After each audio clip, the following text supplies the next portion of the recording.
Good morning. Good morning mga boss. Good morning. Dito sa social media, talagang hindi to sasabihin nyo kumikita ng pera.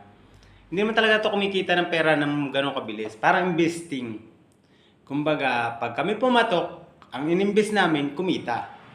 Pero kung hindi kami pumatok, sorry kami. Sa social media, maraming hindi makikita maraming content creator na pinipilit lang kung manghila o yakagin yung mga follower. At ito sana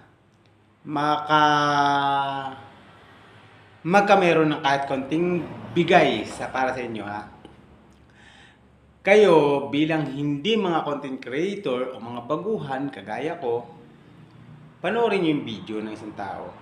Huwag nyong baliwalain. Panoorin nyo, i-like nyo, mag-comment kayo. Kasi po yung pag-like ninyo, pag-comment nyo ay isang napakalaking tulong po. Yung tinapos nyo po yung video, isang napakalaking tulong po nun. Kung halimbawa ako vlogger na tumutulong sa ibang tao, ako vlogger na may tinutulungan, ako vlogger para sa pamilya ko, ako vlogger para sa anak ko, ako vlogger para sa... Yung panonood nyo po ng diretso, sabay nilagyan nyo po kami ng like, comment, kahit hindi nyo na po i-share. Alam nyo po ba na napakalaking tulong nun?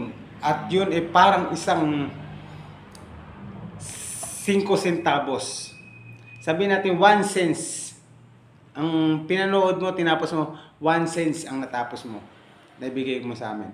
Yung 1 centavos na yun, napakalaking bagay na. Pag nagpatong-patong yung 1 centavos na yun, nagiging million views.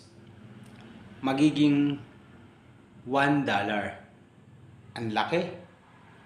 Ganun po kasi dito sa social media. At sana po, sa panonood ninyo, tapusin ninyo, mag-iwan lang po kayo ng like dahil kailangan po talaga namin yan.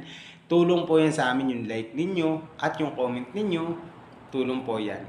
At sana sa nanonood, i-share nyo rin po itong video para naman minsan o para malaman nila na yung video ay hindi lang magpo-post po ako ng mas malala pa rito. Pero ito pong ipopost ko ay para po sa lahat ng content creator. Hindi po muna ngayon. Kasi yung dibdib ko medyo kinakabahan pa ng konti kasi baguhan pa lang ako sa social media. Salamat mga boss.